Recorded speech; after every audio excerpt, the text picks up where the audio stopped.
Hey, welcome. It's Meredith. I am here with a Making the Most of the Retrogrades reading. We haven't had one of these in quite a while.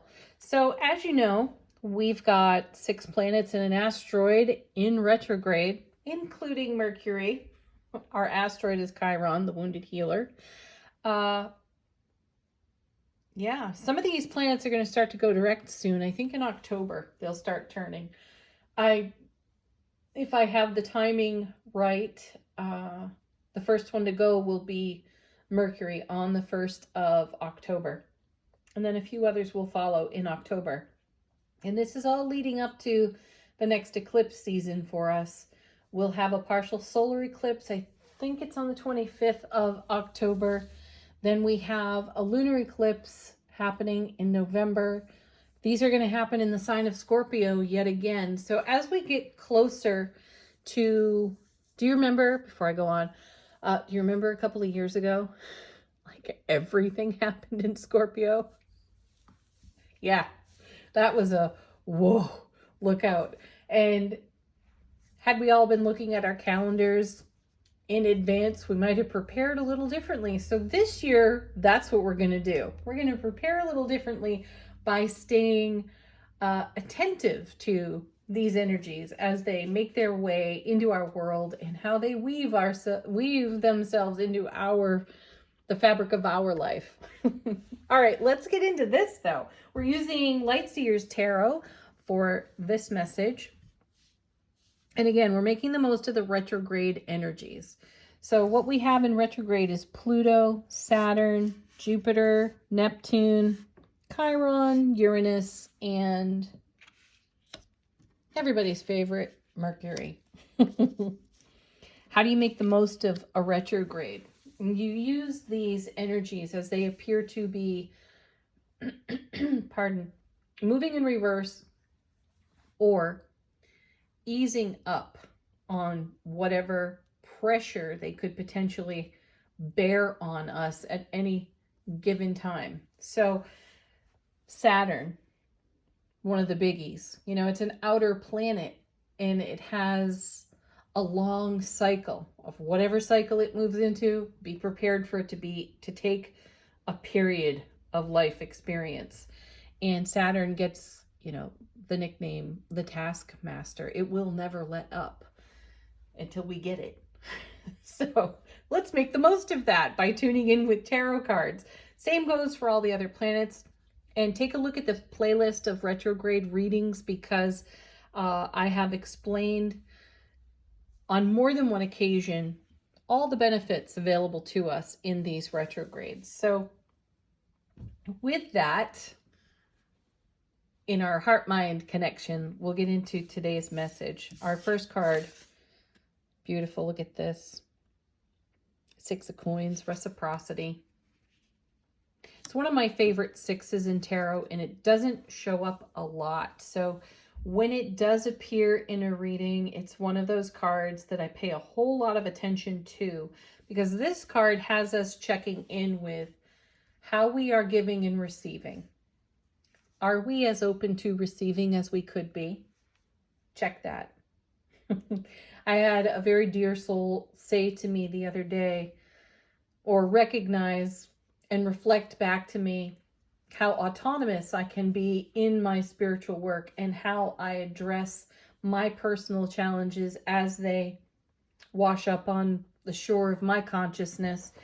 And while I appreciate that recognition, at the same time I simultaneously wondered, could I be more open to receiving in my own process? Especially from the dear souls in my world, my besties, my favorite people, the ones that I rely on deeply in friendship and connection. And is there room for greater consideration of how I receive there? The simple answer is absolutely yes.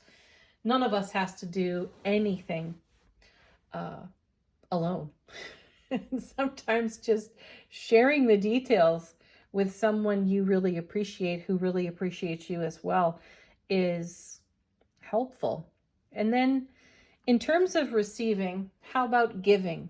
One of the great questions that we can ask ourselves is, are we under or over giving? Anyone who's got a people pleaser background, you can check yourself at the door on the overgiving part. So be mindful. Be mindful that you are in harmony. So the retrograde planets are saying, find the balance, find the fulcrum for yourself, and put yourself there so that you are in harmony with the giving and receiving. And that works in all ways, in self-relationship, in relationship with the universe, the divine all, and most especially in connection to your nearest and dearest family and family of friends. Check it. Okay, coming next. I love that this happens. Oh, in the retrograde readings, the Judgment card shows up. It's beautiful. It's the perfect card for retrograde energy because Judgment card is a review, a redo, a reconsideration, a reflection. Retrograde, yeah. Reconsider. That's what I see here on the Judgment card. I also feel as I look at it, my inner vision, my clairsentience, my empathic nature is sparking here because we have an opportunity to revisit some life experiences, some spiritual journey life experiences, and give them another go. I also feel as I'm gazing into this card, I feel that what's coming under or what's coming into focus for us would be contractual statements or declarations that we might have made. So for example, many years ago, I'm talking 30 years ago, I had a devastating breakup with someone that I thought I would marry this person. And I recall stating, I will never love like that again. Right? Oh, it's powerful, isn't it? It's got ripples, it's got echoes on it. And this is what I'm talking about. We can make declarations like this. Like, I gave my heart so fully, I don't ever want to hurt like this again. Guess what? Learn from it. See the blessing in it. Be overjoyed that you, we, me had the opportunity to love in that way and choose to love more, right? Because imagine that relationship came to an end because there was something else I was destined for. And ultimately, this becomes self-relationship. That's not saying I won't share my heart. I will absolutely, abundantly, overflowingly share my heart, though it's coming from the way I love myself now. Yeah, not some codependent freak show relationship. I know, we've all been there, and I'm not condemning it at all. It's quite a great learning process. But this is what creates reciprocity for us, right? Reciprocity. Retrograde, redo, review. Yeah. So Judgment card, take this where it's relevant for you. And I know I'm whimsically sharing something out of my own past, though the reason I share it is because we've all experienced it, if not in relationship, then somewhere else. And we may have made a declaration because, the bottom fell out. Everything went pear-shaped, right? And in those moments of self-protection, a wildly flailing ego looking for safety, security, we start assuring ourselves in a way that may not necessarily serve us in the long run. So Judgment, next to the Six of Coins, is a powerful pairing of cards, especially in the retrograde energy. So this is an invitation for you to run your fingers through your own memory field and ask yourself, witness yourself, where you've made declarations that could be limiting you now. All right, next two cards coming out together. You just have to love this. There's the Eight of Swords, and it comes with the Seven of Cups. Wow. I just love it. I don't even necessarily want to talk too much about it because we all know that the Eight of Swords is a mental trap. And, you know, here she is outside the mirror. There's no blindfold on her there. Inside the mirror. Her hands are tied. She's blindfolded and she is plagued. So what's going on in the inner landscape? That's what Judgment has us looking at. And then we have the Seven of Cups, which, you know, has a reputation for being the future fantasy card. However, it's a 7. It talks about creating heaven on earth. It talks about having options and choices. And I feel, paired with this 8 of Swords, coming along with the 6 of Wands and Judgment, we're taking a look at some of these declarations we may have put out there into our broadcast, that became a ripple effect that could still be echoing and having an influence on the now. Where did you shut yourself down because the reciprocity wasn't in harmony at another point of life experience? What did you say or do to protect yourself or limit yourself? And now here we are taking a look at the 7 of Cups and saying, wait a second, heaven on earth is available to me right here, right now. There is no time. It's a constant. So what am I harboring on the inside that has me blindfolded and tying my own hands? What am I not seeing? Yeah, check it out. And then we have Page of Swords. How beautiful a card. This is all about inspiration. Is there a fresh perspective on offer? I say yes. The cards say yes. And the Page of Swords will show that to us. I feel that the pages are scouts. I feel like they go out to the horizon, to the very edge of our comfort zone, and they report back. And I feel like that's what's happening here. And we have new considerations and new inspirations to run through Judgment, to run through the retrograde energy. The next 3 cards fell out together, the first of which, yeah, look at that.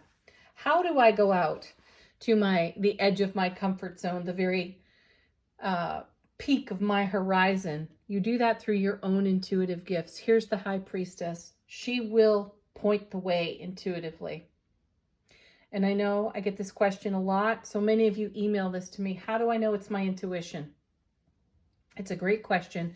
You will know it is your intuition because the message will come repetitively and it'll be slightly different. It'll be the same message, but slightly different so that we get the message. Meaning, you could see something on a billboard. You could see something on the side of a truck when you're out in traffic. You could see numbers on a clock. You could hear a message in a tarot reading, and then you could hear that same message repeated somewhere else. That's how the universe gets our attention. And then, of course, there's your own familiarity with your intuitive gifts. They just flow right out of us. There's no hesitation there. Just pops right into the scene. Okay, then we have 6 of Wands, victory, success, excellent. And then, I love this, Page of Wands, another page. See, this is what we're doing. We're setting ourselves free from old declarations, old contractual style energies that we put into motion to protect ourselves at another point of life experience that may now be influencing a perception of limits. We may be feeling limited in some way, and these cards are saying use this retrograde energy to launch yourself out of those energies. They are no longer of service. Simply recognize that through your intuitive gifts. Anything that you're doing that is repetitive, in your thought process or your belief system, challenge it. There's no harm in challenging it. What is the worst that could happen? You ask a different question when you catch yourself doing some same old thing or making some same old statement. Here's the question. What have I not considered? It's one of my most favorite questions because the universe will show you immediately what you have not considered, and it will come through your intuitive gifts, and then it will come on repeat until you witness it. How beautiful is that? That's how we can make the most of the retrograde today. Do check out the upcoming eclipses for yourselves. We will do readings on them. We will prepare a little bit this season for it so that we can make the most of it. And check out the daily reading. It's all connected right here in these videos. Have a beautiful day. Namaste.